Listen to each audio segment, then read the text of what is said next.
Kalau teman-temanku mau ke Iran, jangan lupa tonton video ini sampai habis ya. Kali ini Bakui mau cerita pengalaman Bakui waktu bikin visa elektronik untuk kunjungan wisata ke Iran.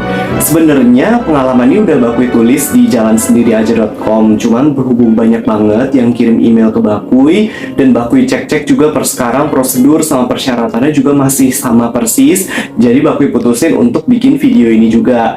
Nah, untuk ngegampangin juga kan buat teman-temanku yang mau ke Iran. Nah, untuk memegang paspor Indonesia, sebenarnya ada dua cara untuk mendapatkan visa turis ke Iran. Yang pertama adalah dengan menggunakan fasilitas VOA atau Visa on Arrival.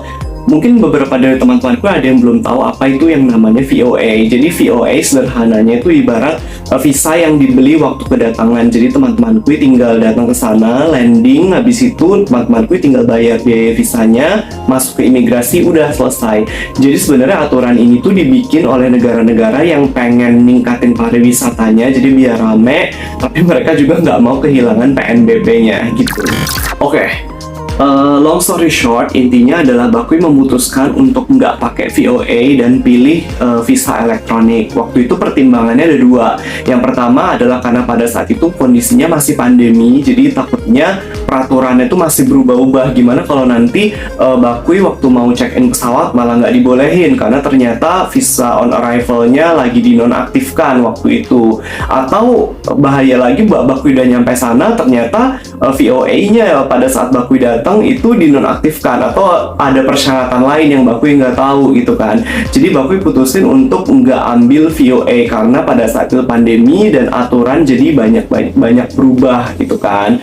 Nah, kemudian pertimbangan Bakui yang kedua adalah karena waktu itu Bakui cari-cari tahu kalau di Iran itu proses VOA-nya lama banget antrinya. Jadi mereka bisa sampai ada bahkan beberapa turis yang tulis di blog mereka harus nunggu sekitar 6 jam di bandara hanya untuk proses VOA tersebut. Nah, Bakui kan nggak tahu kondisinya waktu itu gimana. Jadi Bakui putusin untuk nggak usah pakai VOA dan langsung ke elektronik visa. Lebih baik Bakui udah dapat visanya di depan daripada nanti waktu udah nyampe di sana peraturannya berubah-ubah dan malah jadi ganggu tripnya Bakui gitu kan. Maka Bakui pun memutuskan untuk lanjut menggunakan fasilitas visa elektronik. Nah, sebenarnya visa elektronik ini sama aja nih teman-temanku, sama visa-visa biasa. Cuman bedanya adalah pengajuan dan pengumpulan berkas-berkasnya itu ya via online, via elektronik. Makanya namanya visa elektronik. Di situ ya kita ngisi data diri segala macam dan pertanyaannya gampang-gampang, gak ada yang susah gitu. Persyaratannya pun sangat mudah, cuman butuh uang dan paspor. Udah, beneran cuman dua ini doang. Asli gampang banget. Nah, tapi trikinya untuk pengajuan elektronik visa Iran ini ada dua cara pengajuan. Yang pertama adalah pengajuan mandiri dan yang kedua adalah pengajuan dengan invitation dari travel agent. Kita mulai dari yang pengajuan mandiri dulu ya. Jadi sesuai namanya, pengajuan mandiri itu ya kita mengajukan sendiri atas nama pribadi tanpa melalui invitation dari travel agent. Jadi semua dilakukan serba sendiri gitu. Keuntungannya adalah yang pertama pastinya lebih murah karena nggak perlu fee ke travel agent. Jadi kita benar-benar isi sendiri, semuanya sendiri gitu kan. Dan yang kedua lebih aman dari segi keamanan data gitu. Karena kita nggak perlu berbagi informasi paspor ke pihak ketiga. Jadi benar-benar cuman kita sebagai pengaju dan juga penerimanya yaitu Departemen Luar Negeri Iran kalau nggak salah pada saat itu. Tapi emang beneran segampang itu ya pengajuan secara mandiri? Jadi Bakui mengajukan secara mandiri itu tanggal 18 April tahun lalu 2022. Gampang banget caranya, teman-temanku tinggal isi aja, buka portal yang Bakui taruh di description box. Teman-temanku buka portal itu, habis itu pilih pengajuan dan teman-temanku tinggal isi aja pertanyaan-pertanyaannya, standar, gampang, nggak diminta rekening koran, pokoknya bener-bener cuman pertanyaan. Paling teman-temanku akan diminta nanti ambil visanya di mana, di kedutaan atau di bandara kedatangan, cuman itu aja. teman-teman tinggal isi di situ. Kalau udah selesai, nanti teman-temanku akan terima di email itu yang namanya adalah submission proof. Jadi teman-temanku akan dapat submission proof lewat email. Nanti di submission proof itu ada kode. Kalau teman-temanku masukin kode tersebut ke dalam portal yang ada di description box tadi, maka akan keluar tuh proses pengajuan visa teman-temanku udah sampai mana. Bakui submit tanggal 18 April dan pada saat itu statusnya langsung berubah jadi waiting for verification. Nah, karena statusnya udah berubah jadi waiting for verification, ya udah dong, Bakui santai-santai aja pada saat itu karena mikirnya ya paling sekitar 2 minggu lebih gitu kan. Nah, tapi sampai awal April itu statusnya tetap nggak berubah, masih waiting for verification. Padahal Bakui harus terbang ke Iran itu tanggal 13 Mei. Jadi waktunya udah mepet banget tuh pada saat itu. Nah, ternyata waktu Bakui cari-cari lagi di blog-blog dan sebagainya, pengajuan mandiri itu kekurangannya adalah memang harus sabar banget karena prosesnya akan lama banget dibanding kalau kita pakai pengajuan melalui travel agent. Selain itu rejection rate-nya juga jauh lebih tinggi. Bakui nggak tahu ini bener apa enggak, tapi salah satu blog yang Bakui baca itu ada yang bilang kalau rejection rate-nya untuk pengajuan mandiri itu sampai 30%. Bahkan ada travel blogger yang dia tuh udah boarding, waktu boarding ke Iran itu baru dapat pemberitahuan kalau visa elektroniknya dia, permohonan mandirinya dia itu di reject gitu. Dan nggak enaknya lagi adalah kalau udah di reject, kalau teman-temanku mengajukan secara mandiri itu nggak dikasih tahu penyebab rejectnya apa dan hanya diminta untuk apply lagi, tapi kali ini lewat travel agent kayak gitu. Jadi memang untuk pengajuan secara mandiri itu Bakui nggak tahu ya apakah bener-bener mudah apa enggak. Bakui pernah ketemu beberapa orang yang bilang mudah dan jarang di reject, tapi mungkin memang prosesnya lebih lama. Jadi kalau teman-temanku buru-buru, better jangan pakai jalur pengajuan mandiri ini gitu sih. Nah, jadi mengingat waktu yang makin menipis, apalagi pas itu ada libur hari raya Idul Fitri, jadi Bakui memutuskan untuk ya udah Bakui cancel aja pengajuan mandirinya dan Bakui pindah ke pengajuan melalui travel agent.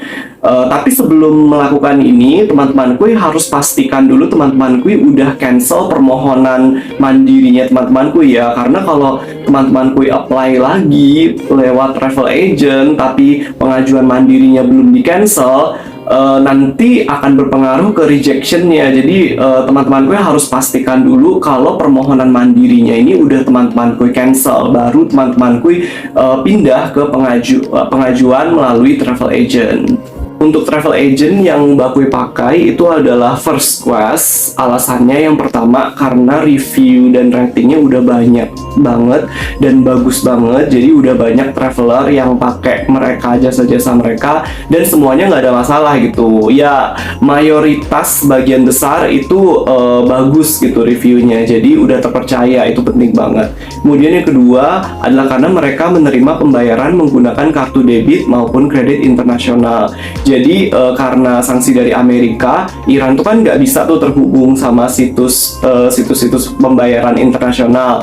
Nah, tapi si First Class ini bisa. Kenapa? Karena mereka kantornya ada di UK, tapi mereka punya kantor operasional di Iran gitu. Jadi mereka bisa terima pembayaran menggunakan kartu internasional. Dan Bakui ini tipe traveler yang kalau ngetrip itu akomodasi harus udah dibayar di muka gitu loh. Kenapa? Karena lebih aman aja gitu. Bakui lebih prefer dibayar depan, jadi Bakui bisa lebih ngebudgeting di awal gitu kan. Nah, Bakui lebih suka kayak begitu. Jadi untuk hotel-hotel dan juga bus selama di Iran semuanya itu Bakui pakai jasanya First Class ini, dan semuanya nggak ada yang masalah, satupun nggak ada yang bermasalah. Kalaupun ada bermasalah, Bakui langsung email dan responnya cepet banget, jadi sangat terpercaya sekali ya. Bakui sangat rekomen untuk jasa dari First Class ini. Untuk situsnya silahkan teman-teman cek di description box ya. Di situs First Class ini teman-temanku akan diminta menjawab pertanyaan yang sama persis seperti kalau teman-temanku melakukan pengajuan secara mandiri. Nah, paling teman-temanku nanti juga akan diminta untuk mengupload scan paspor teman-temanku. Nah, nanti kan ada tuh pertanyaan tempat menginap selama di Iran. Nah, waktu itu Bakui sih karena udah book hotel lewat First Quest juga kebetulan, jadi ya udah Bakui listin aja tiap-tiap kota hotelnya di mana gitu. Jadi clear gitu. Kalau teman-temanku nginep di kenalan, mungkin bisa kasih alamat lengkap dan nama dari kenalan teman-temanku tersebut gitu. Untuk biayanya waktu itu adalah sebesar sekitar 20 euro kalau nggak salah waktu itu ya. Nah, tapi apakah 20 euro ini layak untuk dikeluarkan? Nah, sebagai gambaran aja, waktu itu Bakui apply tanggal 18 April, tapi sampai awal Mei, sebelum liburan Idul Fitri, Bakui lupa Idul Fitri itu hari apa, pokoknya tanggal berapa Bakui lupa, pokoknya di awal Mei waktu itu. Nah, itu nggak berubah, nggak ada perubahan, masih waiting for verification. Tapi waktu Bakui coba apply lewat travel agent, hanya dalam 2 hari Bakui udah dapat grand notice. Jadi grand notice itu semacam pemberitahuan kalau visa kita udah di approve dan siap untuk diambil di lokasi sesuai yang kita minta. Jadi waktu kita ngisi waktu kita apply visa either lewat travel agent ataupun langsung secara mandiri, itu akan ditanyakan mau ambil visanya di mana. Biasanya bisa di kedutaan atau di bandara kedatangan. Nah, Bakui waktu itu isinya di kedutaan. Jadi itu preferensi masing-masing akan lebih mudah yang mana. Nah, karena Bakui waktu itu lebih prefer yang aman, jadi udah punya visa duluan nih di tangan sebelum ke Iran. Jadi Bakui pilih ambilnya di kedutaan yang ada di Jakarta gitu kan, sekalian jalan-jalan. Nah, karena Bakui pilih pengambilannya ada di kedutaan, jadi Bakui harus datang ke kedutaan Iran yang ada di Jakarta. Waktu itu persyaratan dokumennya cuman print out grand notice itu, terus kemudian print out bukti vaksinasi COVID-19 sama paspor yang asli. Udah 3 itu doang persyaratannya. Jadi dengan membawa 3 dokumen tersebut, Bakui ke kedutaan. Nanti kedutaannya tuh nggak rame, sepi banget. Jadi cuman Bakui doang pada saat itu yang datang. Teman-temanku cukup datang, nanti mereka periksa dokumennya cepet. Habis itu nanti teman-temanku akan disuruh membayar sebesar 53 euro di kantor cabang Bank BRI terdekat. Bukan terdekat sih, jadi kayak di dekat situ tuh ada kantor cabang Bank BRI, dan kedutaan akan suruh kita untuk bayar hanya di cabang itu gitu, jadi jangan di tempat lain. Bakui nggak tahu alasannya kenapa, ikutin aja. Kantor banknya itu nggak jauh, sekitar 5 menit lah jalan kaki. Nah, teman-temanku tinggal datang aja ke Bank BRI tersebut. Nanti nyampe di sana, teman-temanku nggak perlu pusing tuker ke 53 euro. Teman-temanku cukup kasih aja data rekening yang dikasih dari kedutaan, terus kemudian bilang mau bayar sebesar 53 euro. Nah, nanti mereka nih yang hitung, yang convert berapa 53 euro itu dalam rupiah. Nanti teman-temanku tinggal bayar aja dalam rupiah. Nah, habis itu kalau udah selesai, teman-temanku akan dapat slip pembayaran. Slipnya ini harus ada 2 ya, jadi slip yang asli dan juga slip salinannya. Ini penting banget salinan ini, karena waktu itu ada yang mereka lupa, entah mereka yang lupa atau staf banknya yang lupa. Jadi intinya salinannya nggak dikasih dan di kedutaannya jadi riweh gitu. Jadi teman-temanku nggak boleh sampai lupa ya. Jadi harus 2 slip yang asli dan slip salinannya itu harus dibawa kembali ke kedutaan. Nah, jadi habis selesai, teman-temanku balik lagi ke kedutaan, menyerahkan 2 slip tersebut, dua-duanya. Nanti oleh petugasnya akan dikasih nomor WhatsApp yang bisa dihubungi untuk update proses aplikasi visanya. Nah, prosesnya sih harusnya nggak lama ya, karena Bakui aja waktu itu hanya dalam waktu 1 hari. Besok paginya Bakui chat, Bakui tanya, dan ternyata udah bisa diambil gitu loh jam 11 siangnya. Jadi oh ya, dalam proses ini tuh paspor teman-temanku akan ditahan ya. Jadi selama 1 hari itu teman-temanku paspornya akan disimpan di kedutaan Iran. Bakui nggak tahu alasannya kenapa sih. Pokoknya kayak begitu, cukup 1 hari kerja aja, besoknya udah bisa langsung diambil. Oke. Udah itu doang sih prosedur pengajuan elektronik visa ke Iran. Jadi gampang banget, walaupun kedengarannya ribet ya, karena sebenarnya emang iya jauh lebih ribet daripada kalau teman-temanku yang mengajukan elektronik visa ke Sri Lanka, itu kan gampang banget. Nah kalau ini enggak gitu. Maksudnya agak tricky gitu kan. Nah tapi sebenarnya kalau dicoba ini gampang banget sih. Gampang lah, kayak prosedurnya itu nggak aneh-aneh, dokumennya yang dibutuhin juga nggak perlu rekening koran dan lain sebagainya gitu kan. Nah cuman sayangnya adalah sejak tahun 2018 Iran udah nggak ngeluarin stiker visa yang ditempel di paspor lagi. Jadi nanti teman-temanku ya akan terima cuman bukti print out elektronik visa aja yang kayak begini. Nah jadi sayang banget. Alasannya kenapa? Karena waktu itu Donald Trump ngancem nih akan nyusahin siapa aja yang punya riwayat ke Iran, untuk nanti kalau mereka ke Amerika tuh akan disusahin gitulah intinya. Nah jadi untuk melindungi turis-turis ini, pemerintah Iran ngasih strategi ini nih. Jadi nggak ada lah bukti di paspor teman-temanku kalau teman-temanku pernah berkunjung ke Iran kayak gitu. Nah sekarang Bakui akan menjawab satu pertanyaan yang sering banget Bakui terima. Emang bener ya kalau teman-temanku udah punya riwayat ke Iran nanti akan susah nih waktu untuk apply visa Amerika? Bakui udah melakukannya sendiri dan jawabannya adalah enggak sama sekali. Jadi abis dari Iran, Bakui balik ke Indonesia, dan abis itu kan Bakui apply visa B1 B2 ke US dan approve aja kayak.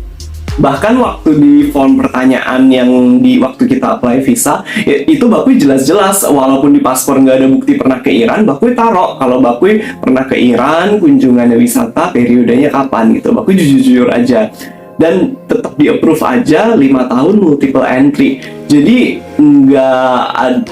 Bakui nggak tahu ya, mungkin waktu zamannya Presiden Donald Trump mungkin ya, tapi Bakui nggak tahu. Tapi waktu Bakui apply kemarin udah zamannya Joe Biden, itu udah aman-aman aja sih, nggak dipersulit, bahkan nggak ditanya waktu interview visa US.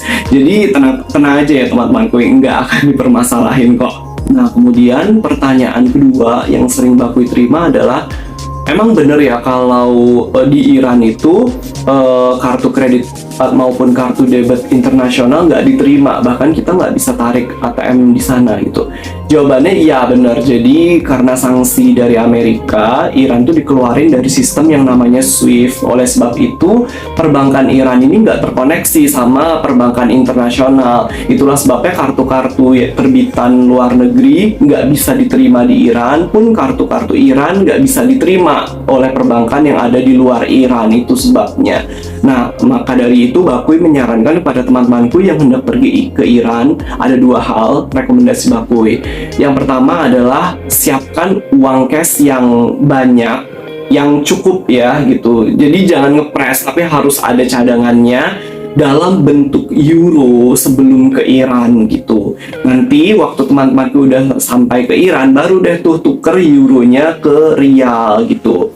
Nah tapi tukerinnya jangan langsung sekaligus banyak ya. Jadi kalau kayak pengalaman Bakui, itu Bakui tuker 50 euro. Jadi 50 euro habisin, 50 euro habisin. Jadi pelan-pelan ditukerinnya. Jadi ketika Bakui selesai trip dari Iran, masih ada sisa cadangan euro di tangan. Nah itu bisa Bakui balikin lagi kan ke rupiah gitu. Jadi bener-bener cuma untuk cadangan aja. Alasannya kenapa? Karena mata uang Iran ini fluktuatif banget. Jadi sebagai gambaran aja, waktu Bakui datang pertama kali tuker, itu 1 euro sama dengan 265.000 rial. Terus kemudian beberapa hari kemudian Bakui tuker lagi 1 euro, itu udah 285.000 rial.